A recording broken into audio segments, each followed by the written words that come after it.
Ants invading your kitchen are not just annoying, they can mess up your whole vibe and make you feel like you're losing control of your space. So first, keep your counters and floors super clean by wiping up crumbs right away, because those little bits are like a dinner invitation for ants. Next, seal all your food containers tight so ants can't sniff out their next snack. You can also make a simple vinegar spray with equal parts water and white vinegar to wipe down surfaces. Ants hate the smell, and it messes with their trails.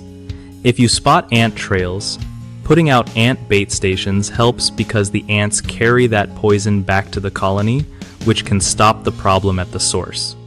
Don't forget to check all possible entry points like cracks around windows, doors, and baseboards, and seal those up with caulk or weather stripping. Also, take out your trash regularly and keep the bin clean so it doesn't become an ant hotspot. If you've got plants inside, make sure the soil isn't too damp, because ants love moist spots to build nests. Lastly, keep an eye out during warmer months when ants are most active, and step up your cleaning game then. One of the biggest mistakes people make with ant infestations is ignoring how they get inside. If you don't seal entry points properly, they'll just keep coming back, so always check for gaps and cracks. Another common issue is relying only on sprays or quick fixes. These might kill a few ants but won't solve the colony problem, so using bait is a smarter move. Finally, people often forget about moisture control.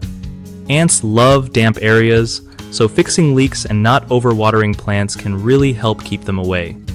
BigHomeProjects.com is awesome because it connects homeowners with trusted local contractors who know how to handle pest control and home repairs right.